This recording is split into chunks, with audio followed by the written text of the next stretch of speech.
Hi, everyone, and welcome to the Where Boundaries Dissolves podcast. I am your host, Helena, and this is my podcast full of inspiring stories with leaders that have transformed themselves, are in alignment with who they are and what makes them unique. Because I believe that when we're purpose driven and our purpose is aligned with what we do, and we're constantly seeking to evolve, that's when we are able to be on a path of taking our business and our roles in society to the next level. Today, we are joined by Tom, the co founder of Viisi, a company who's been Netherlands' best employer 4 times in a row now. Quite an accomplishment. And one of the best places to work in Europe, applying the ancient wisdom of self organization. Viisi is an expert in housing and mortgage advice who wants to contribute towards a sustainable financial world by investing in lasting relationships and products that create freedom of choice, consciousness, and transparency. Tom, again, it's a pleasure to have you here with us. Thank you so much for being here. Yeah, thank you for being guest in your podcast, Elena. What do I need to know about you to understand the man, the leader, the co founder of Viisi that sits in front of me today? Oh, that's a good question to start with. Yeah, let's be very open and honest. What I just found out is if a lot of people or entrepreneurs or managers and leaders, if they talk about purpose, in the end, there often is a kind of connection with the personal life of people, which is in a way understandable, because we all go through development, crisis, whatsoever. Depending on your background, it influences what you do in your daily life. For a long time, I didn't talk about that so much about my personal life. It always talked about, let's say, the company and about HR topics and putting people first, etc. But then at a certain point, when I was asked about purpose, then in the end I said, it's very easy. When I was 20, I got severely ill. I had cancer, Oh, wow. and 20 is pretty early. And I had a chance of surviving it of 20%. Wow. And then the good thing about surviving something severe is that afterwards life is in a way easier. And I think that's a kind of common determinator for a lot of people who are purpose driven. Can be that they had to flee a country because there was a war, or lost their parents, or had other severe issues. And then it makes life very relative. So this whole idea is that, let's say, a professional life is about to be as successful as possible, to show other people how much money you have earned by showing off big cars or even airplanes or whatsoever. I think those things become very relative. If you would ask people at the end of their lives what has been important, you never hear money as a determinator. You always hear health, my kids, my family, my relationships, etc. So, and everybody knows this. So, so I think the conclusion is that, yeah, what should people know? It's not about me. It's more about each other. If we live with each other, that life is very short, and it is about relationships, and in the end, probably about, let's say, doing something positive. Hmm. So, walk me through that time in your life. I'm assuming you were in the middle of your studies when you were 20, or were you done? Yeah, I was in the beginning of my studies. I studied in the Netherlands history and international law. Yeah, and then suddenly, and everything, if you're 20, then you're at a really interesting point of your life. Not any formal obligations, financed by my parents, nice university life. Yeah, and then suddenly you're hit by such an illness, and they say, "Oh, it's I never expected it at that age." That doesn't mean that, let's say, after this illness, I decided let's do something very purposeful in a sense that we discuss it nowadays in a way, let's build a company which changes the world or something like that. But it's a little bit easier to do the stuff you would like to do and not care so much about what you should do at that moment because your parents expect that or your environment expects that. So for instance, I traveled a lot during my studies afterwards, and I didn't work. And everybody said, it's important you gain experience and this kind of stuff. I just took my backpack and hitchhiked through Europe. And I was not building my CV by spending my summer vacation in those important companies which make an impression on your CV. It's just a very practical example. Hmm. That's very interesting. And I have a lot of conversations with different people, and there's this notion of everything in life happens for you, not to you. But the conversation gets really interesting when you have that conversation with people who've lost a parent very early, or lost a child, or in your case, have struggled with, have to survive illness. Hmm. How would you, have you been able to, do you think, Yeah, no, things just happen, or do you see it as something that happened for you? I don't think there is. Let's say it's even a kind of, I don't know if it's religious, but I actually don't know because let's say if people are born in Syria, I mean, then they are all really suffering. And then the question is, does this help them? No, it doesn't help them at all. It's not brought to them because they are all become purpose driven entrepreneurs or something like that. No, they're just bombed out of their houses. I wouldn't see a correlation. The only thing is that, let's say, normally people would reflect on life at this midlife crisis where you say, is my career so important? Am I in the right relationship? Do I want to have kids or do I have kids? Or what is important? And in my life, it was there when I was 20. Mhm. Mhm. I mean, you never recommend somebody to lose parents or become ill or getting bombed out of your house. So I think when the situation is just there, then in retros, I would say it was the most important experience I got, and I'm very happy. But that's always easily said after Mhm. you have survived this kind of stuff. And that's something you never know the moment you're really in. I mean, you can hope for it, but it Mhm. also could have been a very short life. You mentioned something before, is like it freed you almost of the need to go after these material possessions and status and power as a need to feel accepted by society. And I feel like this is a huge reason why we climb the corporate career ladders, is to because we're in comparison with our peers, because we want to prove ourselves. And it ultimately comes down to this fear of being rejected, fear of dying, and when you face death, literally, it frees you of that. So you went traveling instead of doing a bunch of internships or looking for jobs and all this kind of stuff.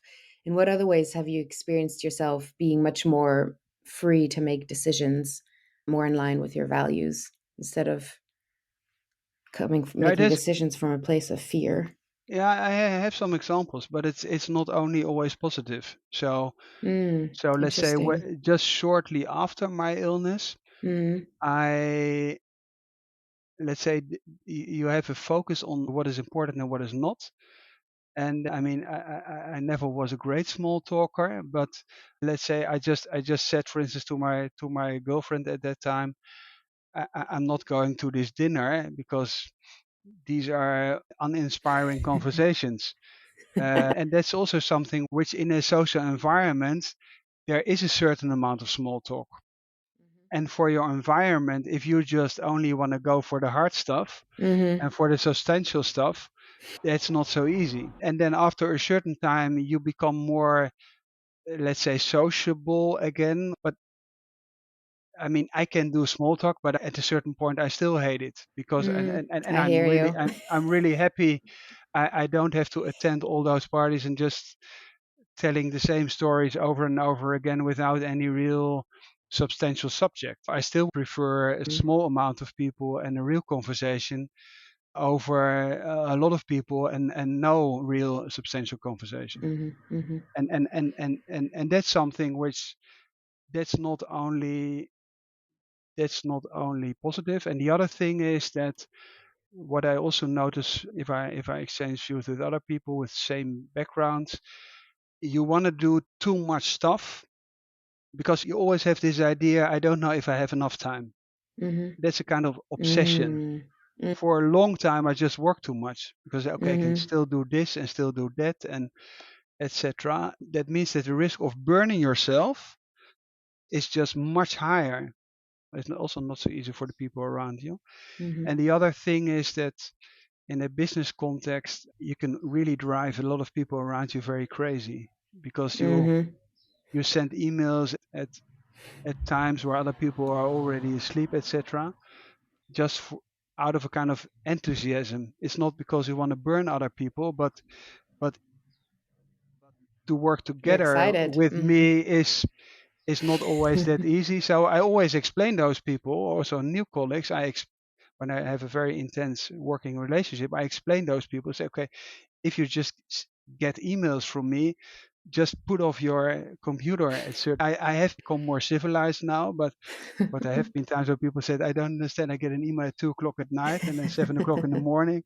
What, what are you doing?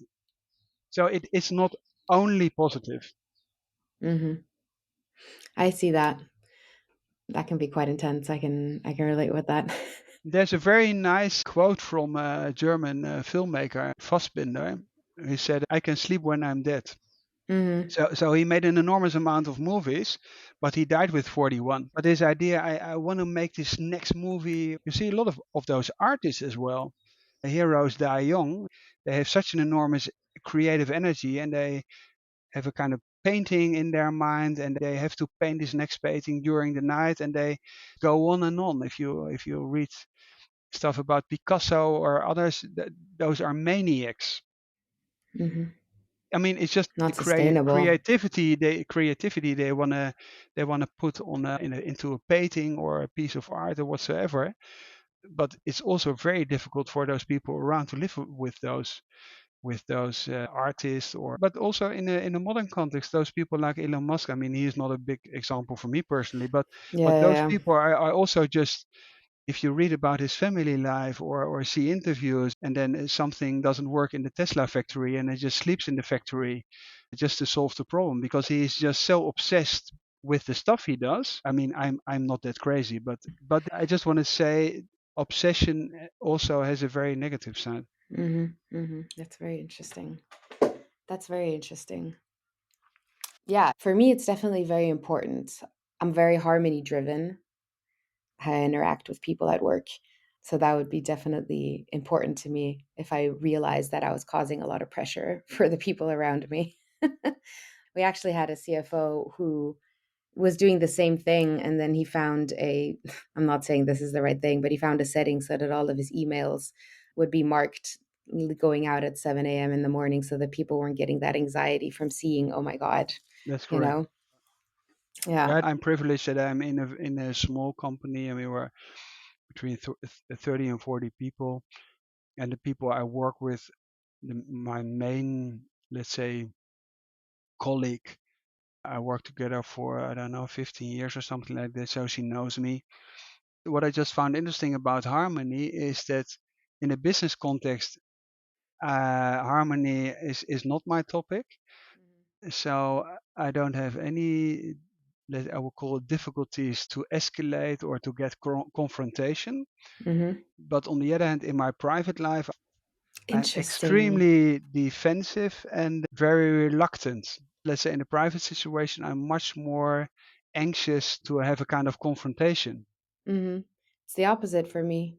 And people who know me from a business context can't or see me in those both contexts often don't understand that it's the same person. I wonder how much of that is the cultural upbringing, being Dutch. Because I used to work with a Dutch colleague, and I felt he was very outspoken, and it Yeah, was there. considered a way of also just getting work done, and so it's like showing that you're actually working towards a goal, and being proactive almost towards attaining that goal. Yeah, the Dutch are, there's a lot of research done on that. The Dutch are the most outspoken people, like the Israelis, for instance. Hmm. Their framing is that they see it as a kind of honesty. But Hmm. for others, it's rude and Hmm. unpolite. So depending on the cultural perspective you're raised in, something is totally different. So I think the Dutch are, especially because I live for such a long time abroad, I live in Switzerland, the Swiss are much more reluctant and you really have to read between the lines. And the Dutch are just, I consider, although I'm Dutch, rude. So especially in international global context where you have mixed teams, that's probably one of the difficult topics. There's by the way, a Dutch scientist, Geert Hofstede, who wrote a excellent book on that, Cultural Dimensions, I think it's called. And they have this power distance, and the Dutch Hmm. don't have any respect Any. for hierarchy, which is really difficult. So especially for people who are from a culture where hierarchy plays a role, they have enormous difficulties with the Dutch because in the Netherlands it's just normal that somebody, let's say, would ask the CEO if he just walks into the kitchen, just call him by his first name and say, Helena, just bring me a coffee if you just go to the kitchen. And everybody Oh, would say, really? but he's the CEO, it doesn't work Yeah. like that. But that's in a way normal. Abroad, you would never do this. There is Hmm. still, and in Switzerland, you also wouldn't do that. No. If you are in a modern context of trying and fail fast, Hmm. there it's really great because what happens in the Netherlands is you discuss something and then you think you have a kind of conclusion, or at least the foreigners think you have a kind of conclusion, and then everybody accept that conclusion. But the Dutch, they just walk away and think, I still have a better idea. I do it in another way. And in this kind of agile environment, you would say, okay, you have a kind of A/B testing because people just do what they think themselves is best. But if you have to scale up a company, for instance, is horror, it's a kind of common anarchy, so to say. How do you deal with that? So becoming really clear on what are the next steps and who is an ownership of what is the definition of done becomes key. It's a good bridge to the topic of self-organization Mhm. because that's why, for instance, in the Netherlands, you have a lot of companies, or let's say in comparison to other companies, if you have a holacracy with Brian Robertson, who is a US guy, he does his annual conference in Amsterdam.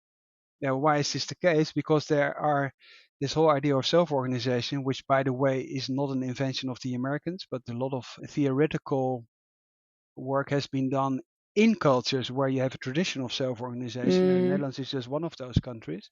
mhm, It really helps because, let's say, if you use the strength of taking decisions for yourself, then mhm, self-organization really works well. And then you have to split and say, okay, most stuff you can decide on your own.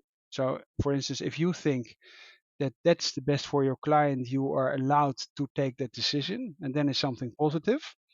But there are some rules we all have to obey. That can be, for instance, regulatory rules. You still have to be very clear that there is certain stuff which really is standard and everybody has to accept this. But on the other hand, it also creates freedom for, especially in this kind of model of self-organization, where people find then, yeah, subjective ways of dealing with certain topics and also are willing to take, I wouldn't say to take a risk, but to take responsibility mhm, for the best outcome. mhm. And that's super challenging in these cultures that are naturally more hierarchical. And, so do you think this kind of model fits everywhere? It's difficult to say, but let's say, just to take a very practical example, because otherwise it's perhaps too theoretical. Mm, I traveled in Switzerland between Basel and Zurich, and you have two ways of traveling between those two towns. The ticket has the same price, but I took the wrong route. mhm, And there's somebody in the train who had the obligation to ask for my ticket said, "You're taking the wrong route. You have to buy a new ticket." And then I said, "Yeah, okay, it took the wrong, but it's exactly the same price." In the Netherlands, somebody would have just said, "Okay, it's the same price." But it was a huge discussion. It took, I oh don't my know, God. quarter of an hour. And you also see a lot of people then watching you. What is this guy doing, etc. But That's a very practical example. But on the other hand, I wouldn't say it's black and white. Let's say very strict rules about processes. If you talk about security, etc., then it's very good when things are very, very strict. Mm-hmm. I think it should be a kind of mix, and perhaps especially in those big corporations, Mm-hmm. mixing of these different cultures really helps.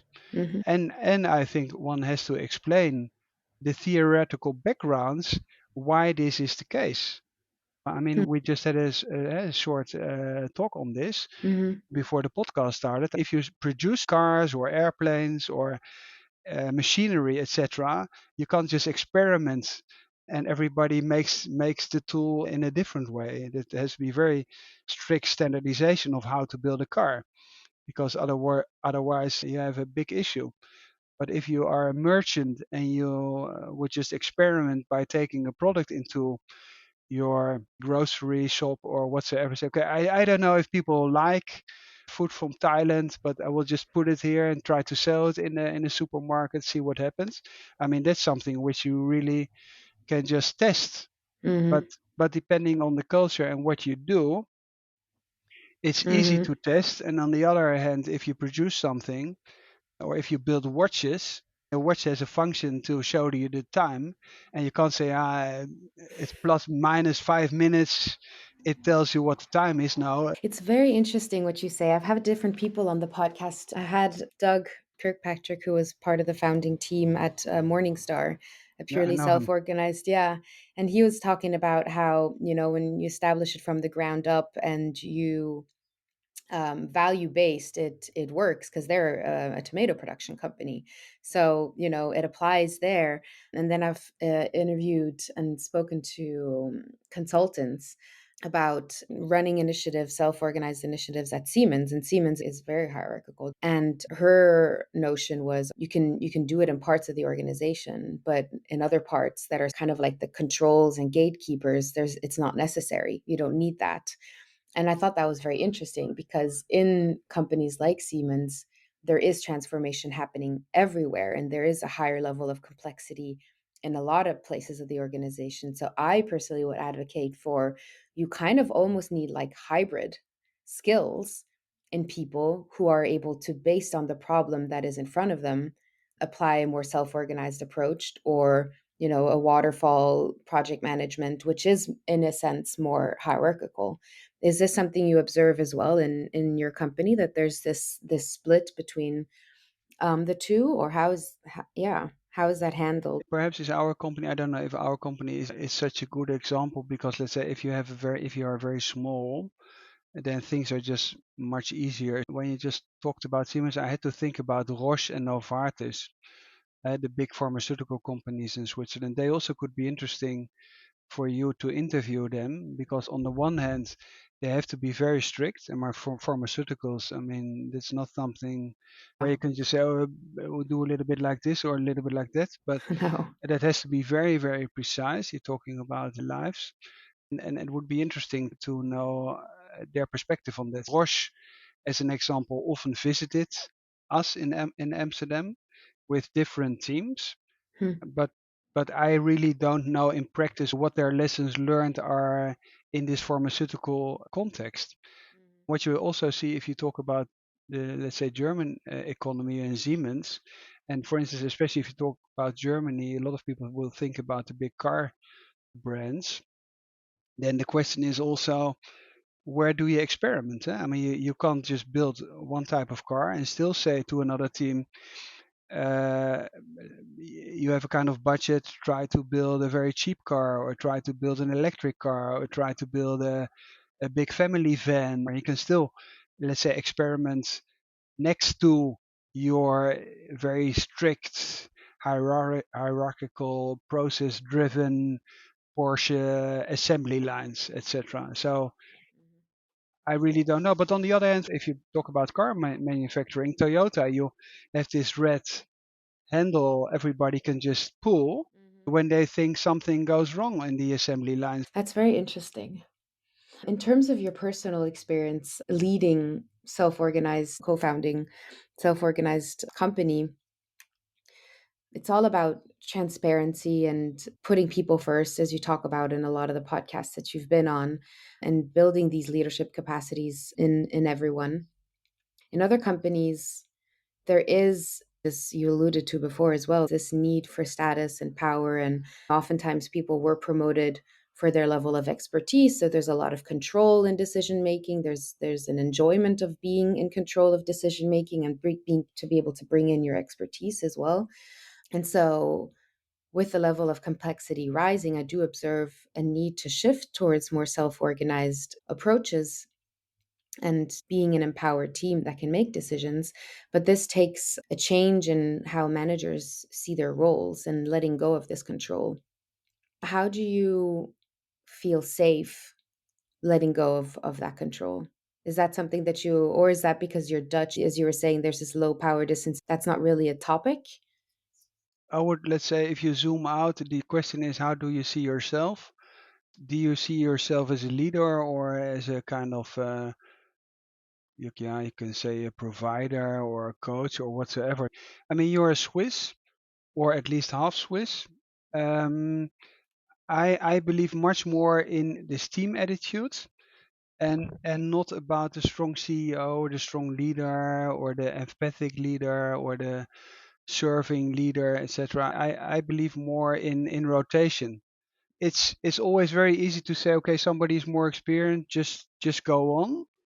But if you just take the Swiss political system, which I found was an excellent example, uh, nobody knows that the Swiss government doesn't have a president for this whole period. No, it has a rotation of this Bundesräte, of this government people, and they rotate every year.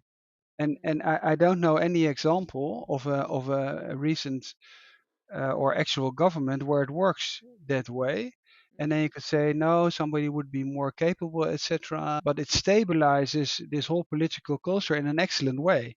And that in combination with the direct democracy, where people, I don't know how many weeks are between those, let's say, votes, they still activate all those people to think and decide on certain topics. I think that's a very good example. So, for instance, at the moment we have a discussion about our salary model. Shall we raise the salaries? Shall we work less, etc.?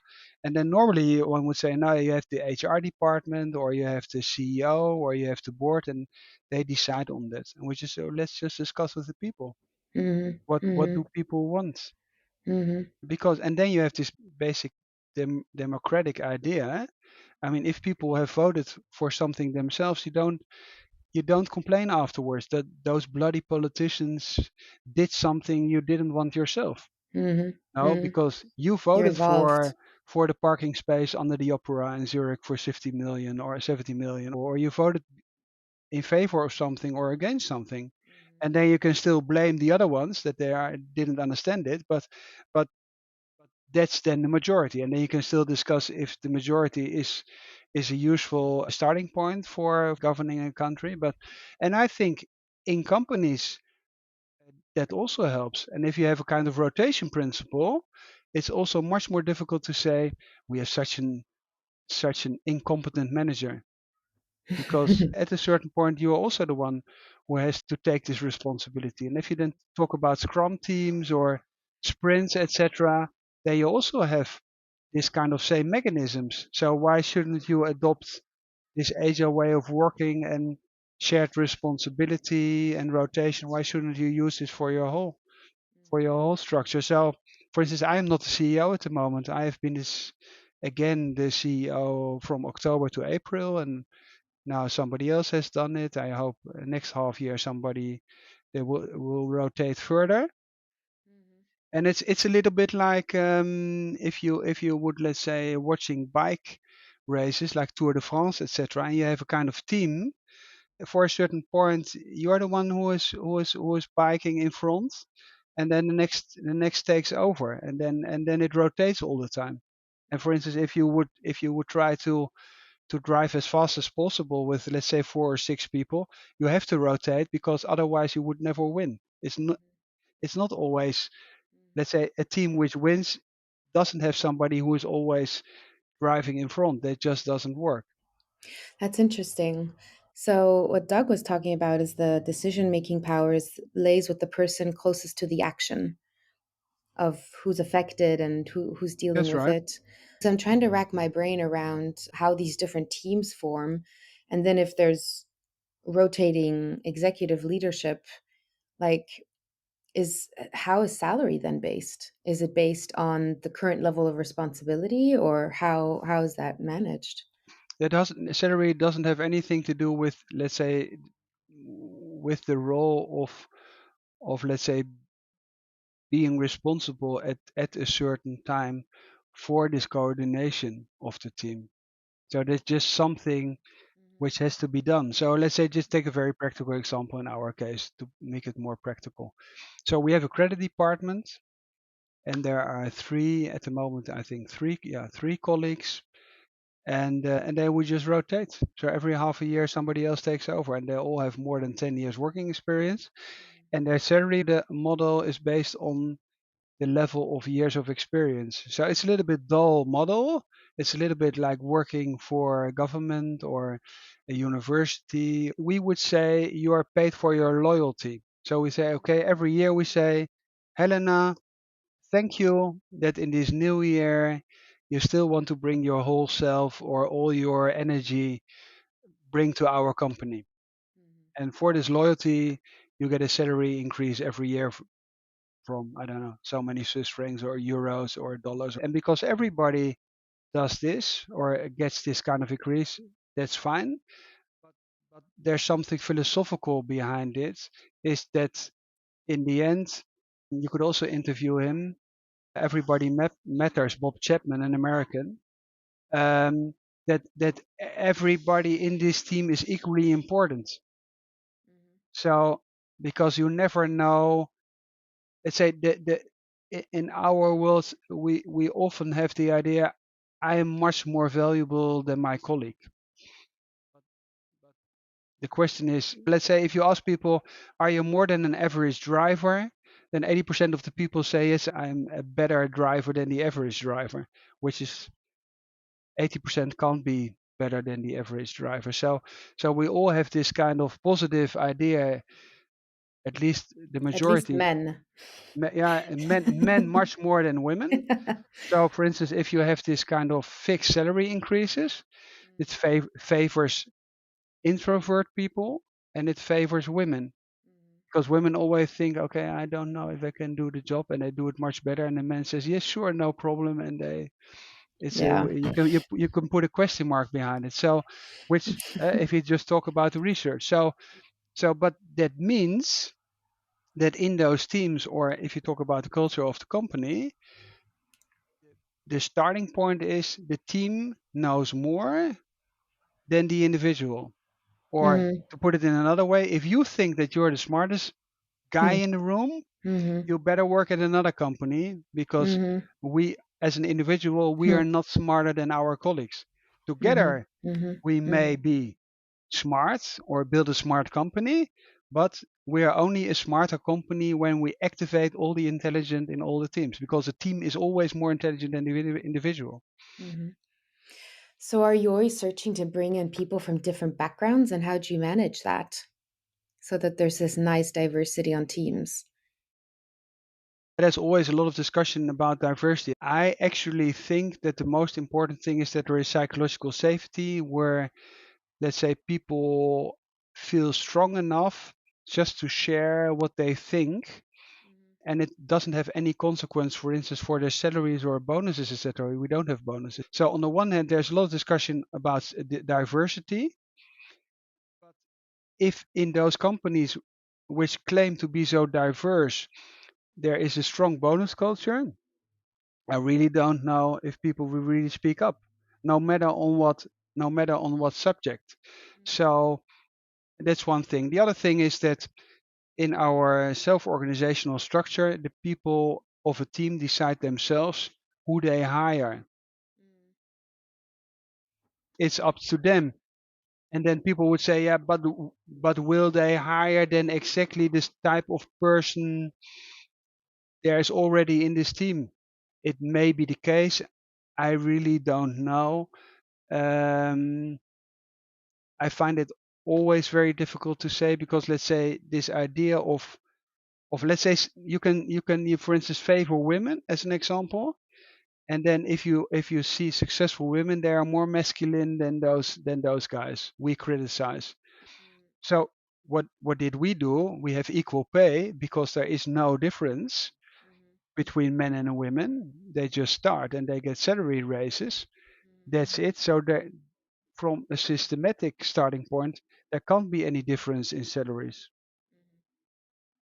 and you get a salary increase. So if people, let's say, do a sabbatical or take time off because they get children, they still have have let's say the same salaries as men, perhaps, who didn't take time off or took less time off. I'm much more in favor of trying to solve these things in a very systematic way, Mm-hmm. like the Swiss political system, Mm-hmm. as a rotation, for instance, then instead of saying try to try to choose the best leader. Who is the best leader? Who is the best Mm-hmm. person? That depends also very much on the circumstances. Mm-hmm. And It's interesting. do you always know in advance in what situation afterwards somebody will be very valuable? I find it very, very difficult to say. Mm-hmm.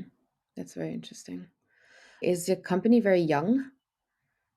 More than 10 years, 12 years. I mean, not the company itself in terms of like the workforce. I'm the oldest with 55. Yeah. So most people are much younger, but it also Mm-hmm. has to do that we have a homegrown culture. Let's say half of the company are advisors, and they advise people if they want to buy a house, and they are paid by the client, by the way. A very good model. So there are no kickbacks between the banks and us. We are only paid by the client. And the half of the company, those advisors, they often have not that much working experience. But that also has to do with the salary model, because let's say if the starting point is the amount of years of experience, then let's say people who have worked somewhere else wouldn't apply so easy to our company, because we have a totally different way of working. Perhaps they don't like self-organization. They think that bonuses is a good thing, etc. Those people don't apply, and then just people stay in the company. But so we have people who are much older, but then if you grow gradually, then the average, let's say, tenure, yeah, stays low. But I don't know exactly what it. Perhaps it's 30 or something like that. I don't know Mm. exactly. I'm just very curious because it seems like a model that Gen Z and millennials would just gravitate towards and feel very comfortable and at home with because the need in those generations is much more authority sensitive. That's why I was wondering. Yeah, I think I even, yeah, could be, but I think it's easier for younger people without any working experience to adapt to those models. So just to put it in another way around, if you have worked for 25 years at Siemens, and you're very used to, let's say, hierarchy as an example, then it will be very difficult to move to a totally different system. Which doesn't say that this hierarchy in that model wouldn't work pretty well. Or if you have been in the army for 25 years and it's very clear on your shirt what rank you have, and you just shout down the line because otherwise it wouldn't work in this context. I don't know if it's just take an example. Then it would be very difficult to go to a very equal Right. culture Yeah. where I Same think thing. Yeah. it's more dimensional. But we Hmm. have, for instance, the people in the credit department. Would be a good example. Those people all had more than 10 years working experience before they started at our company, and Hmm. that was also not a problem. So Hmm. I Hmm. find it difficult to answer for our company. Interesting. I do want to touch on your background being a historian. I mean, obviously, I it's listening from the conversations that you've had, it's shaped you introducing the self-organization with Invisi. But you've also worked in consulting and more. more strict hierarchical environments. How has having a different background given you a leg up in your career and in business? Yeah, what I find interesting is, let's say, with my non-business background. I mean, I didn't study economics. Yeah, I studied economics, but more, let's say, international relations or international economics, but not this microeconomics. What I find interesting is if you talk about management, between brackets, or organizational models, and about scaling and big corporations, I find it always interesting that there is not much discussion going on about, let's say, the oldest models we have, and that mostly are armies, organizational structures like governments, how states are governed, etc.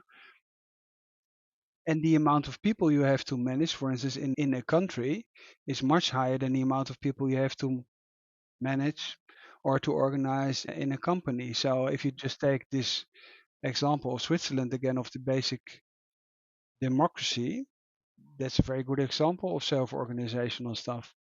And in Switzerland, it's very, very extreme because also the taxes are decentralized. I am always amazed by the fact that if you talk with people who study business, they lack this information. So also these rotation principles are very old.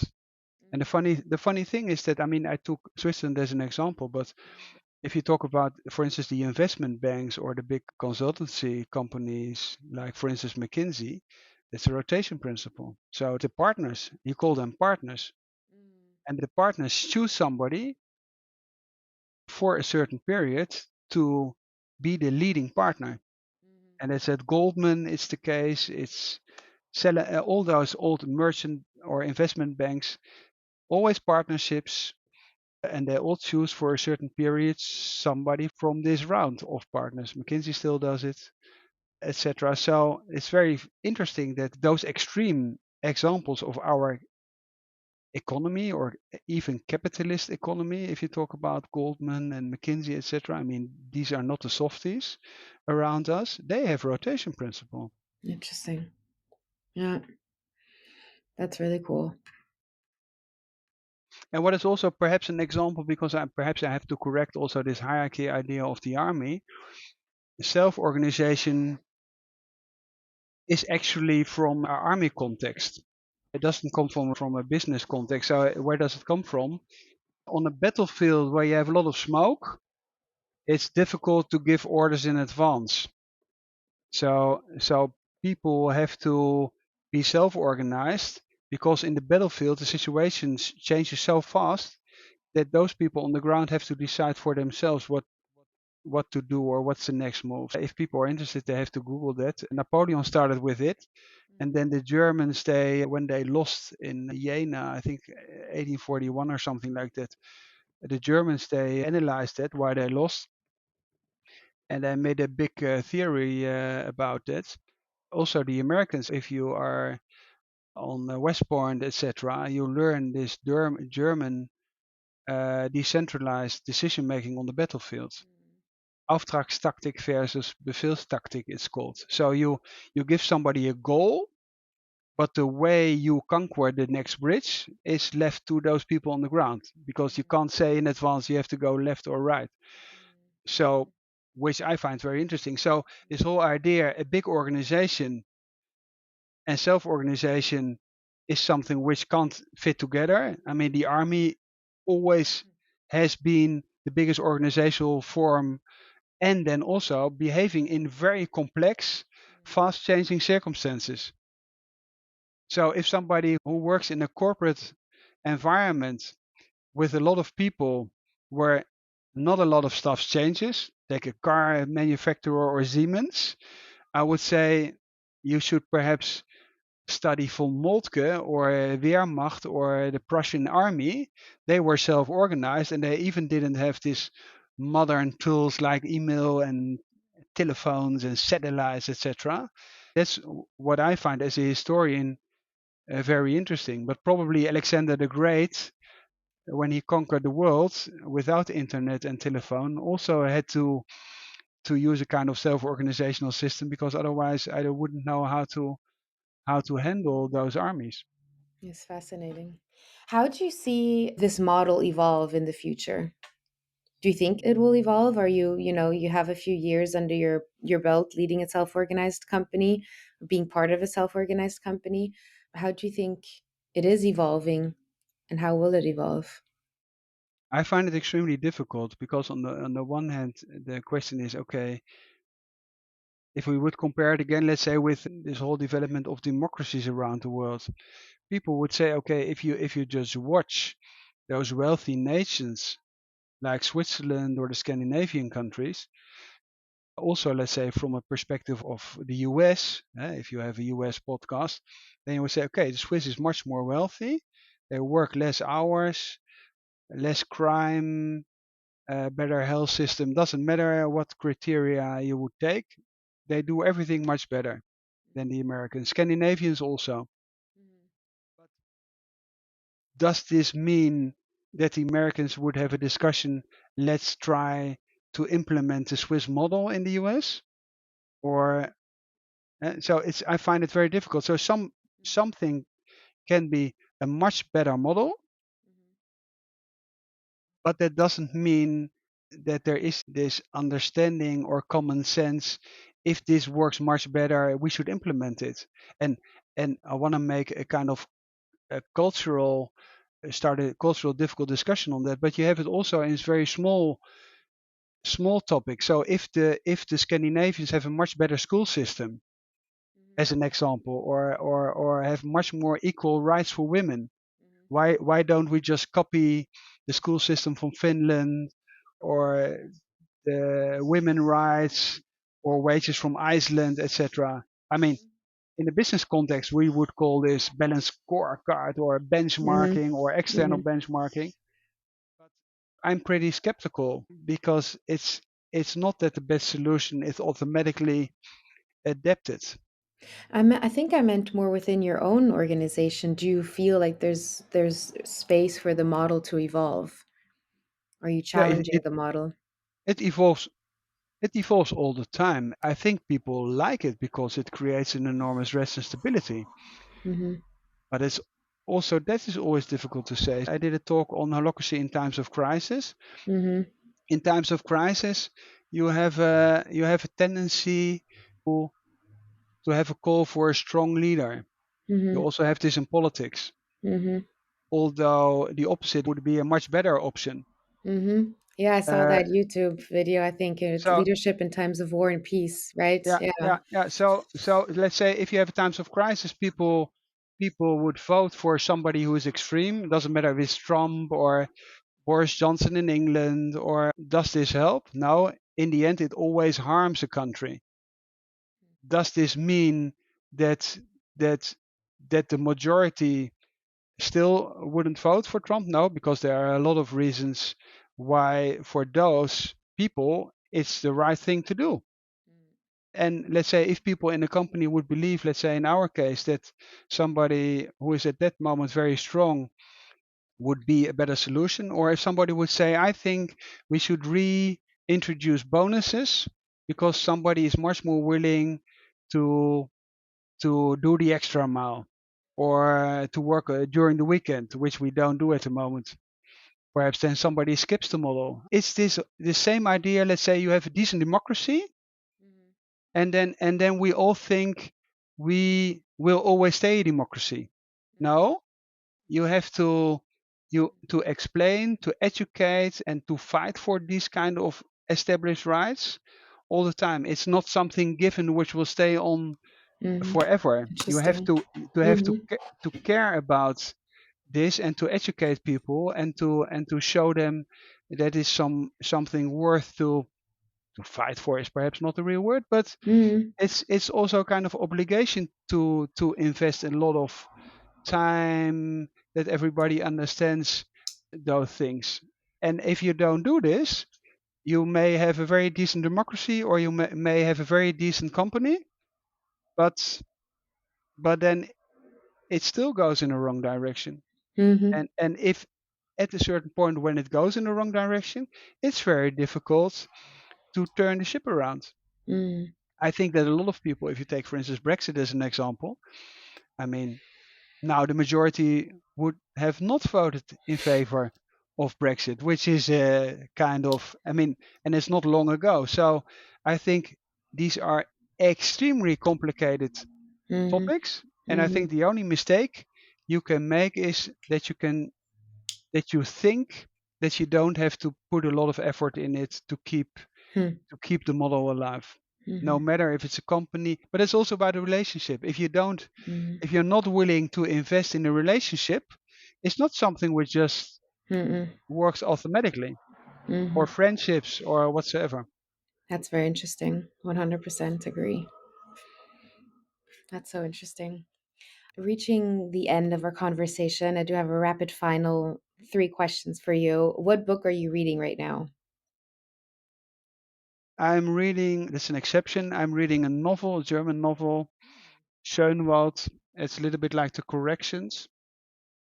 And I am reading a book about of the FFD, Martin Wolf, about reinventing capitalism. It's the FT correspondent.